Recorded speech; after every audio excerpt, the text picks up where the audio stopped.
Bom dia, Pai seja contigo, que a graça, a paz, as misericórdias do Senhor esteja sobre a tua vida.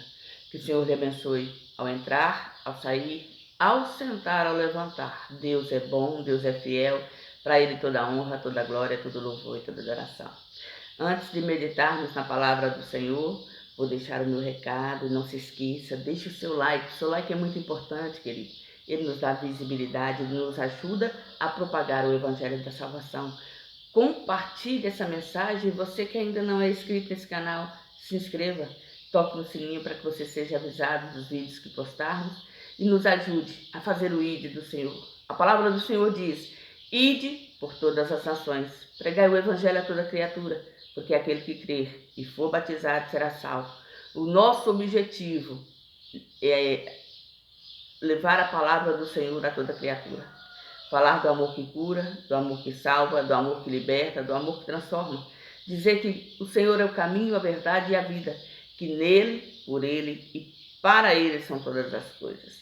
O nosso objetivo é fazer o ID do Senhor e falar que Jesus cura, que Jesus salva, que Jesus liberta, que Jesus transforma, que Jesus é Senhor, que Jesus é Rei, que Jesus é Salvador, que Jesus é poderoso para fazer na tua vida muito mais além do que você tem pedido, pensado. Creia, querido, que Ele é galardoador dos que o amam e dos que o buscam, que nele, por ele, são todas as coisas. Amém? Vamos meditar um pouco na palavra do Senhor. A palavra do Senhor se encontra no livro de Josué, capítulo 22, e eu vou ler a partir do versículo 21 a seguir, que diz assim: Então responderam os filhos de Ruben e os filhos de Gade e a meia tribo de Manassés e disseram aos cabeças das milhares de Israel: O Senhor Deus dos deuses, o Senhor Deus dos deuses, Ele o sabe, e Israel mesmo saberá, se foi por rebeldia ou por transgressão contra o Senhor, hoje não nos preserve. Se nós edificamos um altar para nos desviarmos de seguir após o Senhor, ou para sobre ele oferecer holocausto, oferta de alimentos, ou sobre ele apresentar oferta pacífica, o Senhor mesmo de nós o requeira. E, se antes não fizemos por receio disto, dizendo: amanhã vossos filhos virão a falar a nossos filhos, dizendo: que tendes vós com o Senhor Deus de Israel? Pois o Senhor pôs o Jordão por termo entre nós e vós. Ó filhos de Ruben, filhos de Gade, não tendes parte no Senhor, e assim bem poderiam vossos filhos fazer desistir a nossos filhos de temer ao Senhor. Por isso dissemos: preparemo-nos agora e edifiquemos um altar, não para holocausto nem para sacrifício, mas para que entre nós e vós, e entre as nossas gerações depois de nós, nos seja em testemunho, para podermos fazer o serviço do Senhor diante dele, com os nossos holocaustos, com os nossos sacrifícios e com as nossas ofertas pacíficas, para que vossos filhos não digam amanhã a nossos filhos: não tendes parte no Senhor.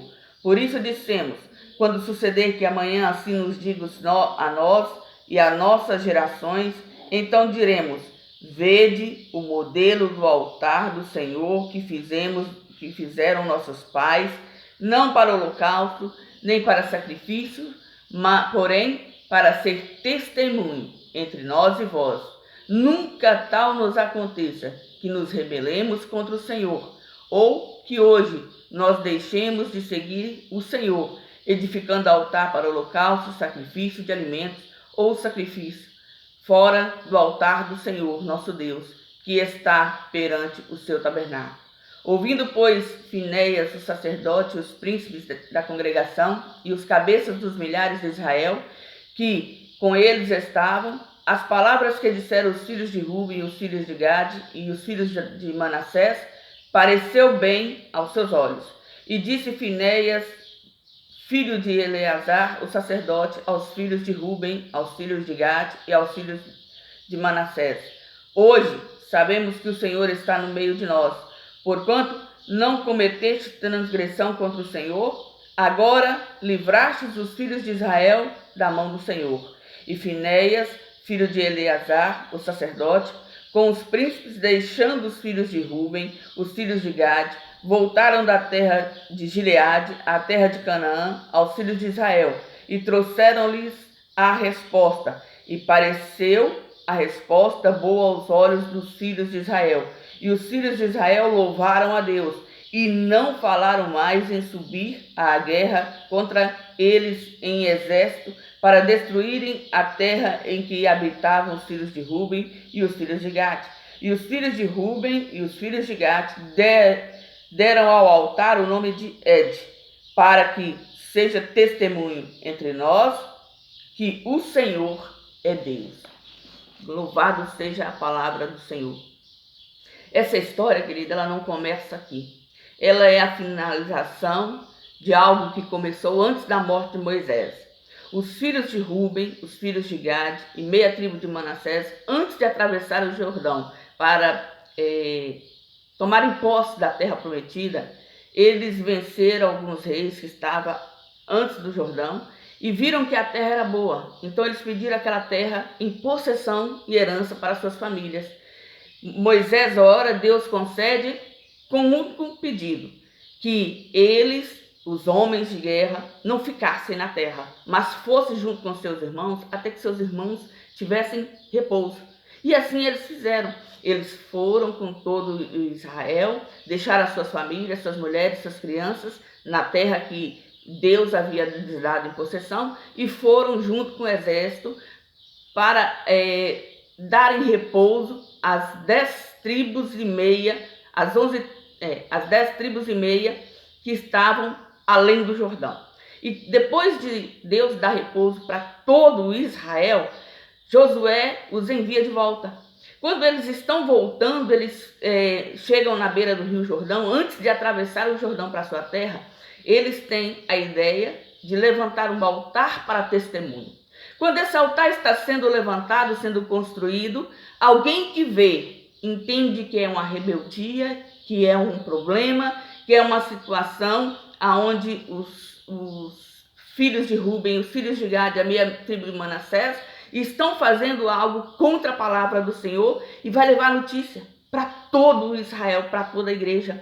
E ali a igreja se revolta e começa a formar um exército para vir guerrear, para vir confrontar, para vir destruir essas 2 tribos e meias.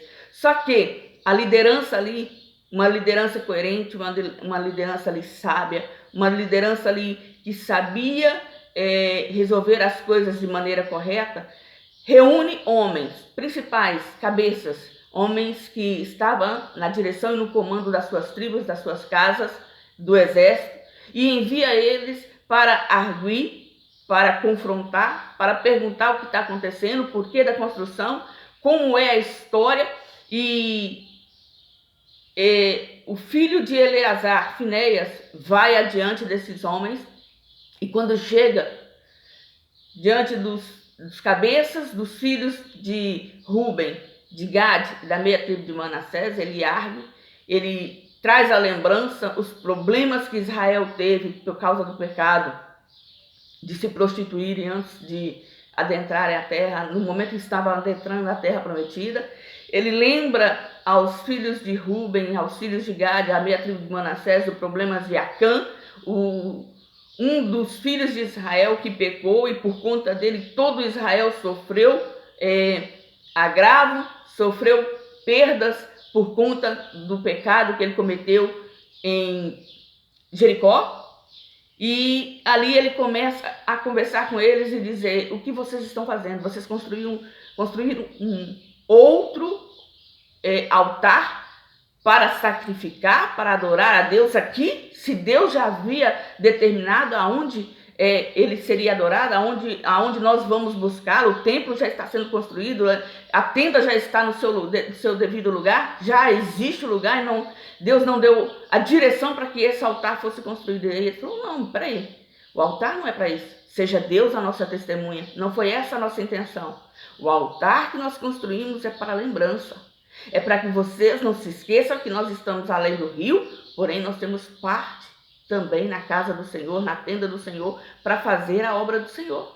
É para que a geração seguinte não nos proíba de entrar na casa de Deus, para que quando alguém se levantar e disser que nós não temos parte, porque estamos além do Jordão, porque Deus nos pôs lá, em separação, esse altar é memorial, é para que para nossos filhos dizerem, olha, meus pais construíram o altar do testemunho para que vocês entendessem, nesse dia de hoje, que nós estamos além do Jordão, mas nós também fazemos parte de todo Israel e temos também o direito de servir ao Senhor dentro do templo do Senhor. Essa é a motivação, esse foi o propósito. Queridos, essa história vem falando daquela história do disse que me disse. Alguém viu eles construindo, ao invés de perguntar o que estava acontecendo, o que eles estavam fazendo para levar a história completa para toda a igreja? Não. Viu, julgou, condenou e levou a história segundo aquilo que percebeu, segundo aquilo que entendeu. E provocou no meio dos irmãos ira, ao ponto que todos estavam de acordo em levantar guerra para destruir aqueles que estavam além do Jordão. A tribo de Ruben, a tribo de Gade e a meia tribo de Manassés.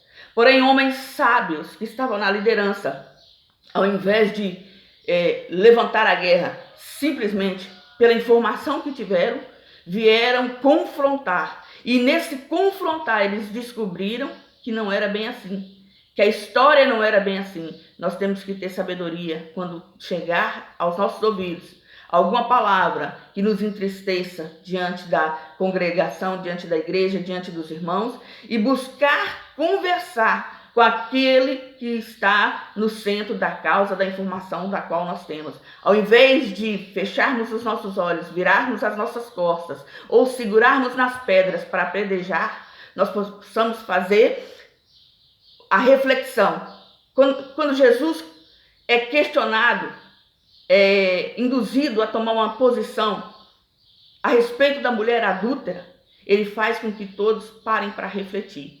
E a resposta dele para os fariseus, para os hipócritas, para aquelas pessoas que estavam testando o seu caráter foi: aquele que não tiver pecado, atire a primeira pedra. E ali, do mais velho para o menor, todos foram soltando as pedras e voltando para suas casas. Ao ponto de quando Jesus se levanta do chão, ele pergunta para a mulher: mulher, cadê seus acusadores? Não ficou ninguém? Ela diz: não, Senhor, não ficou ninguém. Ele falou: pois é, se eles não te condenaram, eu também não vou te condenar. Mas volta para casa e não peques mais. Então, a minha mensagem para o teu coração é: volte a fazer o que você está fazendo e não peques mais. E você que está ouvindo a história do pecado do irmão, ao invés de dar as costas ou de apedrejá-lo, procure conversar, procure abraçar, procure levantá-lo da cinza e do pó. Ao invés de empurrá-lo para o abismo, tire-o da beira do abismo, para que ele não pereça, para que ele não caia. Cuide-se para que você não caia e ore por aquele que está à beira do precipício. Você que tem autoridade sobre ele, tem a sabedoria de arguir, de buscar, conversar para saber da história íntegra e não tomar conhecimento da história da boca de outrem para tomar atitudes que muitas das vezes vai destruir ao invés de construir. Que nós possamos ter essa sabedoria, querido, de andar na presença do Senhor, fazendo a vontade de Deus, mas servi-lo com equidade, com responsabilidade e com caráter. Porque ele não quer que ninguém pereça, mas que todos venham ao conhecimento da verdade e sejam salvos. E falhos todos nós somos. Pecadores todos nós somos. Nós não podemos viver na prática do pecado. E não podemos tomar decisões precipitadas, mas buscar no Senhor a direção para toda atitude, para toda palavra que sair da nossa boca. Amém? Você que me ouviu até aqui, eu agradeço a sua atenção e peço a você, não esqueça, deixe o seu like, compartilhe essa mensagem e você que ainda não é inscrito, se inscreva, nos ajude a propagar o Evangelho da Salvação. Esse é o nosso intuito, levar o amor que cura, que salva e liberta a toda criatura. Jesus te ama, querido, e não quer que você pereça, mas que venha o conhecimento da verdade e seja salvo. Fique na graça e na paz.